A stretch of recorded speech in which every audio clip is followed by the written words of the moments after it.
Hello प्यारे बच्चों, मैं डॉक्टर श्रीकांत व्यास आप लोगों का स्वागत करता हूं हमारे यूट्यूब चैनल ई स्कूल में। आज हम लेकर आए हैं आपके लिए बीकॉम फर्स्ट ईयर का अगला टॉपिक, जिसके अंतर्गत मैं आपको पढ़ाने वाला हूं एक और महत्वपूर्ण अच्छा क्वेश्चन।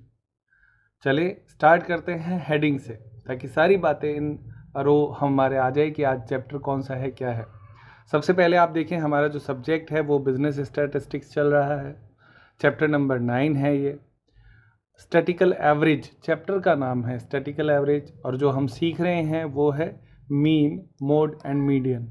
ओके, कंटिन्यूस सीरीज का हम आज क्वेश्चन करेंगे। कंटिन्यूस सीरीज वो होती है जिसमें ग्रुप होता है एक्स के रूप में और फ्रीक्वेंसी होती है, यानी जब भी आपको ग्रुप और फ्रीक्वेंसी दे रखा हो तो ये क्वेश्चन आपकी कंटिन्यूस सीरीज का होता है। और आज जो हमारा प्रैक्टिस क्वेश्चन है वो 2 है, यानी इससे पहले जो हमने क्वेश्चन किया था वो आपके क्वेश्चन नंबर 1 था। प्यारे बच्चों, ये तो आज की हमारी हेडिंग होगी, लेकिन मैं साथ में एक और चीज़ मैं आपको बता दूं कि देखो, आज का जो वीडियो है इससे पहले लगातार हम बहुत सारे वीडियो इसके बना चुके हैं, तो आप पीछे के वीडियो को देख सकते हैं। अगर किसी बच्चे को ये बात पता नहीं है कि वो पिछले वीडियो कैसे देखे जाएं, तो इसका बेस्ट तरीका होता है चैनल पे क्लिक करें। चैनल पे क्लिक करते ही हमारे वीडियोज़ जो हैं वो आपके सीक्वेंस में आ जाएंगे। उसमें बीकॉम फर्स्ट ईयर जितने भी लिखे हुए हैं वो उस अपने क्रम में है कि इससे पहले कौन सा है, तो उससे, या आपकी जो प्लेलिस्ट होती है, प्लेलिस्ट में भी आपके सारे वीडियो हमारे होते हैं। तो आप उसमें जब प्लेलिस्ट पे क्लिक करोगे तो उसमें बिजनेस स्टैटिस्टिक्स में सारे वीडियोस एक साथ पीछे से अब तक सारे दिए हुए हैं। तो कोई भी विद्यार्थी अगर अच्छे से पढ़ना चाहता है, सीखना चाहता है, तो आप समझ लें लगभग आपके हर वीडियो 25 से 30 मिनट का होता है। तो आप शुरू से अगर देखते हुए चलेंगे तो 5-7 दिनों में सारे वीडियो कंप्लीट हो जाएंगे, और उससे आपका नॉलेज भी बढ़ेगा और सारी चीज़ें सीखते रहेंगे। तो मैं आप लोगों को ये कहना चाहता हूँ कि आप लोग ज़रूर मेहनत करें, अच्छे तरीके से देखें। जो विद्यार्थी आज पहली बार इस वीडियो को देख रहा है तो उसके लिए मेरा सजेशन, जो अभी मैंने कहा कि आप पीछे से सारे वीडियो देखते हुए चलेंगे तो मेरा अनुमान है आप बहुत अच्छे से सीख पाएंगे। आज जो हमारा क्वेश्चन है उस पर हम चलते हैं, जल्दी से देखिए। आज का क्वेश्चन हमारा आपके सामने है। इस प्रश्न में आपको लिखा है कि आपको माध्य यानी एक्स बार, मध्य का यानी एम, और बहुलक यानी जेड कैलकुलेट करना है, जिसको हम मीन, मोड और मीडियन कहते हैं। ये तीनों कैलकुलेट करने हैं यूनिवर्सिटी लेवल, आरयू मतलब राजस्थान यूनिवर्सिटी 2004 में और 2007 में यूनिवर्सिटी में ये क्वेश्चन पूछा गया है। तो आप अंदाज़ लगा सकते हैं कि अच्छा क्वेश्चन ही यूनिवर्सिटी लेवल पे पूछा जाता है। और कम से कम ये जो बड़े क्वेश्चन जितने भी नंबर के आते हैं उसमें आता है, जैसे कई यूनिवर्सिटी में 16 नंबर में आता है, कई यूनिवर्सिटी में 20 नंबर में आता है, कईयों में 8 में आता है। तो इसकी वैल्यू आप समझ सकते हैं कि अच्छा क्वेश्चन आप लोगों के। इस प्रश्न को हम देखते हैं, इसकी विशेषताओं में 2 बड़ी विशेषताएं इसमें दिखाई देती है। एक तो कि ये प्रश्न लेस देन का है ना। आपको पता है लेस देन का क्वेश्चन और मोर देन का क्वेश्चन भी ग्रुप के क्वेश्चन ही होते हैं, क्योंकि लेस देन और मोर देन को हमें ग्रुप में बदलना होता है। लेकिन इसके साथ में अच्छी विशेषता इसकी एक और है, आप देखें 80, 70, 60, 50, यानी ये बढ़ते हुए क्रम में नहीं है, ये घटते हुए क्रम में है, यानी अवरोही क्रम में है। डिसेंडिंग ऑर्डर का ये आपका क्वेश्चन है। क्लियर। और आपकी ये जो यहाँ पे जो दे रखी है वो सी एफ होती है। क्यों होती है ये बात हमने सीख रखी है कि लेस देन के साथ हमेशा जो दे रखा होगा वो ये सारी सी एफ होंगी, और इसकी पहचान आप कर सकते हैं। आप देखें सी एफ क्या है, 100, 90, 80, 60, 32, 30, 13 और 5, यानी घटते हुए क्रम में या बढ़ते हुए क्रम में हो तो इसका मतलब वो सी एफ ही होती है, और उसके साथ में लेस देन मोर देन भी होना चाहिए। तो ये अपना क्वेश्चन है। आप, मैं हमेशा कहता हूँ क्वेश्चन को अच्छे तरीके से समझेंगे तो उसको सॉल्व करेंगे। अब इस प्रश्न में हमें करना क्या है, मैं आप लोगों को ये चीज़ सिखाता हूँ। सॉल्यूशन का पार्ट स्टार्ट करते हैं, आप अटेंशन में आ जाए। सबसे पहले आप देखें, हम लोग क्या करेंगे, इसमें लेस देन और मोर देन से ग्रुप लेना है। तो जैसा कि मैंने आप लोगों को सिखाया है कि जब आप लेस देन का क्वेश्चन होता है तो ये जो संख्याएं दे रखी है ना वो L2 होती है। तो L1 और L2 दो चीज़ें होती है। क्लियर। ये रफ वर्क है जो अभी मैं यहाँ पे लिख रहा हूँ, टेबल में जब जाएंगे तो उसको फेयर करेंगे। तो L1 और L2 जो होता है, L1 और L2, तो L2 अपने को दिया हुआ है क्योंकि लेस देन के साथ L2 होता है। तो L2 हो गया 80, 70, 60, 50, 40, 30, 20 और 10। तो L1 क्या, L1 होता है छोटा। क्लियर। L2 से कितना छोटा, इंटरवल जितना। तो इंटरवल कितने का है, इनके बीच में गैप है 10 का, तो 10 छोटा करेंगे तो 70। समझ में आती है बात। 60, 50, 40, 30, 20, 10 और 0। ये आपका ग्रुप बन गया और आप देखिए ग्रुप डिसेंडिंग ऑर्डर में है। तो पहला काम हमने कर लिया, ग्रुप बनाना था, ग्रुप बन गया। अब हमें चाहिए फ्रीक्वेंसी, यानी हमें जो दे रखी है वो CF दे रखी है, हमें इसमें F चाहिए। तो फ्रीक्वेंसी का बहुत सिंपल सा रूल है CF से F बनाने का कि सबसे छोटी संख्या देखो यहाँ पे है, यहाँ से आप स्टार्ट कर दें। तो सबसे छोटी संख्या कहाँ है? नीचे ही नीचे है, यानी सबसे लास्ट में। तो यहाँ पे आप इसको लिखेंगे, यहाँ पे आप लिखेंगे। क्लियर? अब आपकी ये जो सबसे छोटी संख्या लिख दी, अब इसको इसमें से घटाएंगे। तो 13 में से 7 घटाएंगे तो कितना आ जाए? 5 घटाएंगे। 13 में से 5 घटाया तो आपके आ गए 8। क्लियर? 20 में से 13 घटाएंगे 7। इस तरह से घटाते चलेंगे। 32 में से 20 घटाएंगे 12। 60 में से 32 घटाएंगे 28। 80 में से 60 घटाएंगे 20। उसके बाद में आपकी 90 में से 80 घटाएंगे 10 और 100 में से 90 घटाएंगे 10। क्लियर? कोई दिक्कत नहीं है, आराम से आपने ग्रुप बना लिया। ये हो गया ग्रुप और ये हो गया फ्रीक्वेंसी। ये रफ वर्क है। क्लियर? ये काम जब आप कर लेते हैं तब अपने को क्वेश्चन सॉल्व करना है। और हम अब हमारे पास 2 विकल्प हैं। हम इस प्रश्न को असेंडिंग ऑर्डर में चेंज करके फिर सॉल्व कर सकते हैं और हम चाहें तो इसे जैसा है वैसा भी सॉल्व कर सकते हैं। क्लियर? अगर हम उसे असेंडिंग ऑर्डर में चेंज करने के बाद सॉल्व करते हैं तब तो ये नॉर्मल क्वेश्चन की तरह सॉल्व हो जाएगा।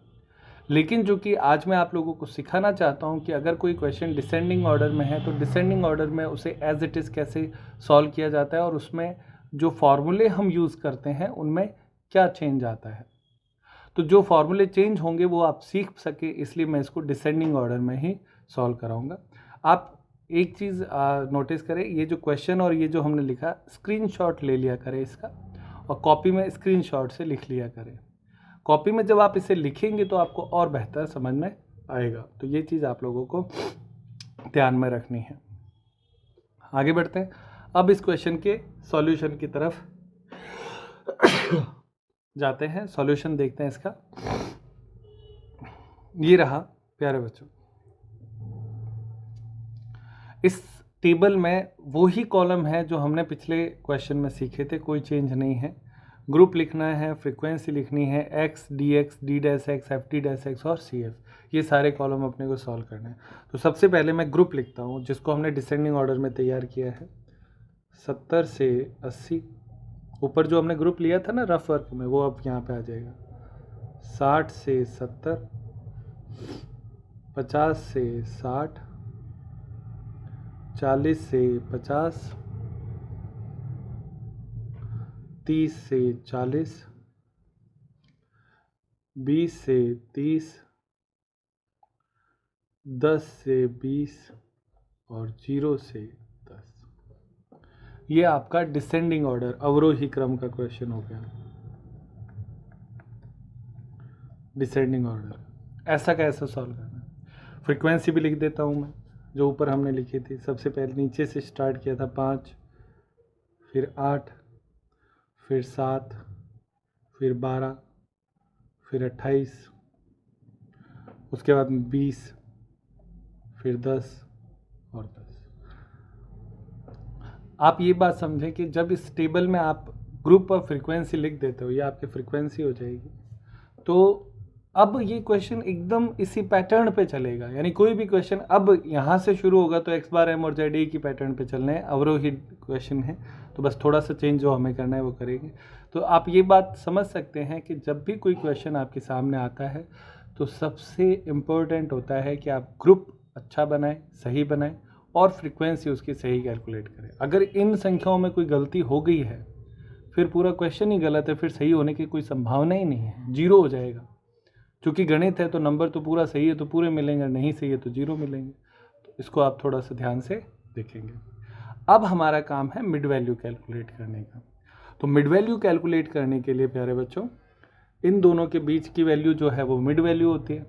तो 70 और 80 दोनों को जोड़ें, यानी हमारा फॉर्मूला है L1 और L2 को जोड़ो और उसमें 2 का भाग दे दो। और वैसे भी आपको दिखाई देता है 70 और 80 के बीच में कितना होता है 75। ये आपके मिड वैल्यू हो गई।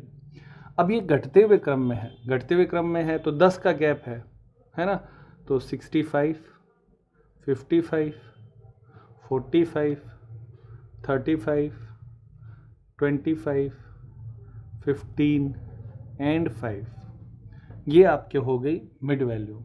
कोई दिक्कत नहीं है, आसान है। मिड वैल्यू में से आपको लेना है अगला स्टेप dx। dx के लिए x माइनस ए करना होता है। तो x माइनस ए करने के लिए आपको क्या करना है, ये सारे x हैं, देखो x, तो आपको करना क्या है कि जो जितने भी x हैं उनमें कोई एक संख्या आपको एज्यूम करनी है। तो हमें 45 जो है इसको हम a मान लेते हैं, एज्यूम्ड मीन, इसको क्या बोलते हैं प्यारे बच्चों, कल्पित माध्य।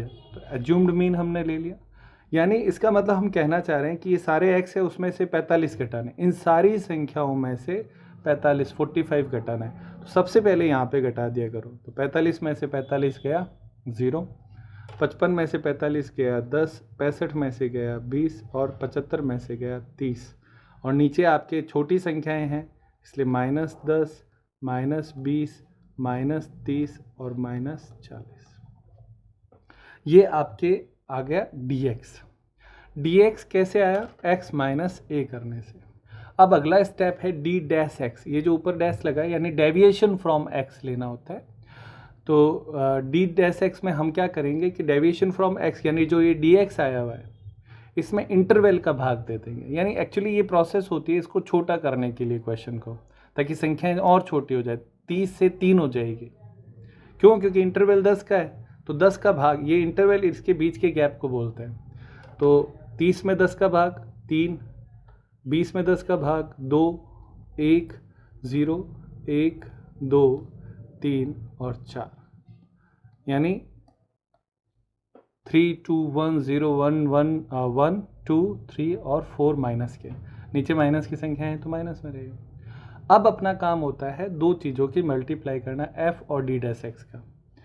तो हमारे पास ये देखिए प्यारे बच्चों, हमारे पास है ये दो संख्याएं हमें लेनी है, एक तो ये f और ये है d डैश x। इन दोनों कॉलम की आपस में गुणा करेंगे तो f into D dash x करना है, तो गुणा करते हैं। तो 10 इंटू 3 30, 10 इंटू 2 20, उसके बाद में 20 into 1 20, 0 into 28 0, 12 into -1 -12, 7 into 2 -14, 8 into 3 -24 24 और 5 इंटू 4 -20। क्लियर। इस कॉलम में हमें टोटल लगाना पड़ेगा और फ्रीक्वेंसी के कॉलम में, तो एक तो यहाँ पे आपको टोटल लगाना है, तो जो सिग्मा एफ है वो तो हो जाएगा 100। क्लियर। और ये आपके हो गया sigma F D dash x, ये आपके हो गया 0।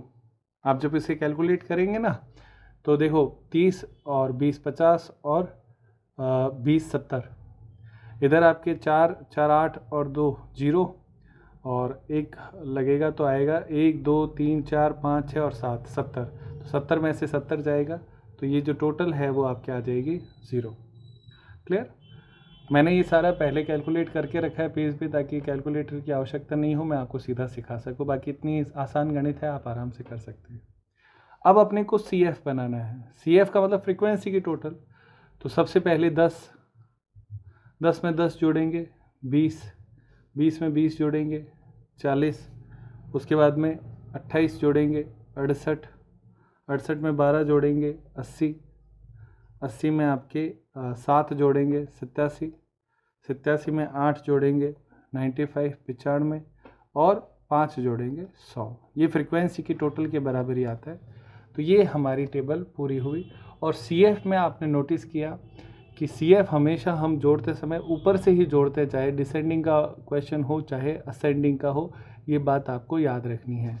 ऊपर से जोड़ने का मतलब ये 10 20 30 ऐसे ऐसे जोड़ते हुए चले, नीचे से नहीं जोड़ना है। ऊपर से जोड़ते हुए चलेंगे तो ये आपके CF हमेशा काम में आएगी। क्लियर प्यारे बच्चों। अब हम इसे आगे बढ़ा देते हैं। क्यों आगे बढ़ते हैं? टेबल आपने देख लिया, इसका स्क्रीनशॉट ले ले तो पूरा का पूरा सॉल्यूशन आपके पास रहेगा। अब हम सबसे पहले सॉल्व करेंगे एक्स बार। क्लियर? तो मीन जिसको हम बोलते हैं, तो मीन में एक्स बार ले लेते हैं। मीन का फॉर्मूला होता है A plus sigma F D dash X upon N गुणा इंटू आई। क्लियर? ये प्यारे बच्चों आपका बेसिक फार्मूला है, इसमें कोई चेंज नहीं है। आप देखें, यानी अगर असेंडिंग का क्वेश्चन होता तो भी यही फार्मूला होता और डिसेंडिंग का है तो भी यही है। ए हमने एज्यूम किया 45 plus F D dash x है 0 अपॉन एन यानी 100, फ्रिक्वेंसी को एन बोलते हैं, याद रखना है, इंटू इंटरवल कितना है 10 का। तो 10 से 0 को गुणा करेंगे 0, 0 में 100 का भाग देंगे 0, तो आपका आंसर जो है वो आ जाएगा पहला 45 रुपीज़। क्लियर? ये आपका पहला आंसर आ गया। अब आप देखिए कितना आसान है, आपको टेबल सही बनानी है, फुल फ्लो में इसको लेना है, और ये आपके बिल्कुल एग्जैक्ट एग्ज़ाम में इसी तरीके से आता है। ये आंसर सही हुआ, नंबर पूरे मिल जाएंगे। एक्स बार के बाद में अब हम अगला पार्ट लेते हैं एम, यानी मीडियन। मीडियन के लिए पहले अपने को स्मॉल एम लेना पड़ेगा, जिसका फॉर्मूला होता है n/2। क्लियर? तो n/2 का मतलब आपको यहाँ पे लेना है, सीधा सीधा है, कोई दिक्कत ही नहीं है। n का मतलब होता है 100, 100 में 2 का भाग देंगे तो आएगा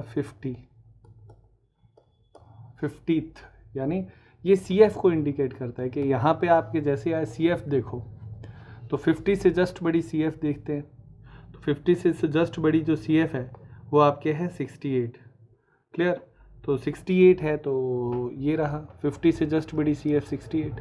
इसके सामने जो ग्रुप दे रखा है प्यारे बच्चों, ये आपके क्या कहलाता है? Median group. अब ये ग्रुप आपने कैसे पहचाना? मैं दोबारा से रिपीट कर रहा हूँ कि जो आपके स्मॉल m आया था ना, ये स्मॉल m 50 आया था, तो इससे जस्ट बड़ी CF देखो, तो इससे जस्ट बड़ी CF, इसीलिए तो CF बनाते हैं, और कोई काम ही नहीं है CF का। तो 68, इसके जस्ट सामने जो ग्रुप है वो मीडियन ग्रुप हो जाएगी, ये F हो जाएगी, और ये इससे जस्ट ऊपर जो है ना ये C हो जाएगी। पिछले वीडियो में भी हमने ये किया था और अभी भी हम ये चीज़ कर रहे हैं। अब ये प्रश्न डिसेंडिंग ऑर्डर का है, तो इसका फॉर्मूला जरूर चेंज होगा। तो अब वो फॉर्मूला लेते हैं, m = L2 minus I upon F small m minus C। अब आप देखिए चेंज किया हुआ सिर्फ L1 प्लस नहीं होके L2 माइनस हुआ है। क्लियर? ये फॉर्मूला आपको याद करना पड़ेगा प्यारे बच्चों, और सारे लिखा रखे हैं, ये भी मैं आपको बता दूं, ऐसा कुछ नहीं है कि आपको कुछ बताया हुआ नहीं हो। पहले जो वीडियो थे उनमें ये सारी चीज़ें हम ले चुके हैं।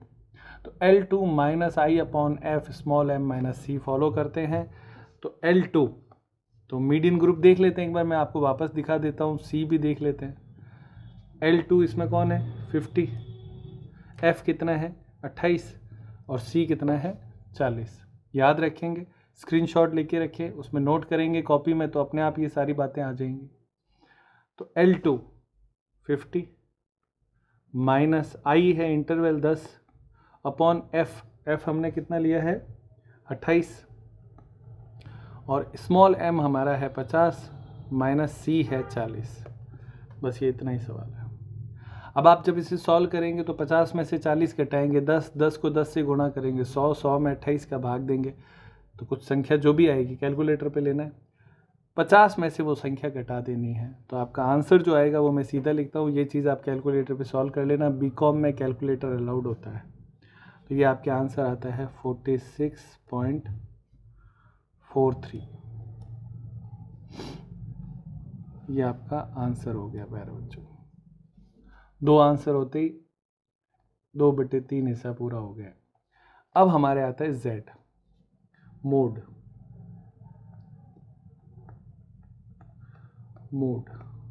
तो Z कैलकुलेट करने के लिए आपका फॉर्मूला वहीं L2 minus delta 1 upon delta 1 plus delta 2 गुणा इंटरवल। क्लियर? तो फॉर्मूला याद करना है, हर बार एक बात तो कॉमन रहती है मेरे लिए। ये हो गया। अब इसमें डेल्टा वन क्या होता है, जो हमें सबसे बड़ी फ्रीक्वेंसी जो चाहिए होती है उसके लिए होता है ये। तो सबसे बड़ी फ्रीक्वेंसी ढूंढे, ये रही 28 सबसे बड़ी फ्रीक्वेंसी है, ये F1 हो जाएगा। मैं इसको ऐसे ले लेता हूँ, F1, F0, F2। क्लियर? जो सबसे बड़ी है वो F1, जो ऊपर है वो F2 और F0, और जो नीचे है वो F2 हो जाएगी। इन दोनों का डिफरेंस डेल्टा वन होता है और इन दोनों का डिफरेंस डेल्टा टू होता है, याद रखना है। तो डेल्टा वन डेल्टा टू आप निकाल सकते हैं। डेल्टा वन आता है 8, पॉजिटिव डिफरेंस होता है इसलिए माइनस में नहीं आएगा, और 28 में से 12 घटाएंगे तो ये आपके हो जाएंगे 8 और 16। क्लियर? तो दोनों आ गए, डेल्टा वन और डेल्टा टू। मीडियन ग्रुप जो है, मोड ग्रुप है, वो ये हो जाएगा, ये मोड ग्रुप हो जाएगा, तो ये L2 है 50। क्लियर? तो आप देखें, मीडियन और मोड में हमें उसका ग्रुप पकड़ना पड़ता है, और ग्रुप समझ में आ जाता है तो हम उसको आगे सॉल्व कर सकते हैं। चलिए स्टार्ट करते हैं। सबसे पहले डेल्टा वन, इसका फॉर्मूला है F1 माइनस F0 मॉड्यूलस में। मॉड्यूलस का मतलब माइनस का निशान इग्नोर करना है अगर हो तो डेल्टा वन है 28, माइनस आपके करना है 20, तो आता है 8। Delta two F1 minus F2, 28 minus आपके इसमें करना है 12, तो ये आपके आता है 16। डेल्टा वन और डेल्टा टू दोनों आ गए। अब अपने को करना है solution.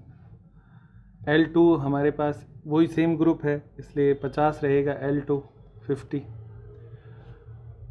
Minus delta one 8/8 plus 16, delta one plus delta two into interval है आपके 10 का, तो 10 इंटू 8 80, 80 में आप भाग देंगे 8 या 24 से, 24 से भाग देने के बाद जो संख्या आएगी उसे 50 में से घटा देंगे, तो आपका आंसर आएगा 46.67।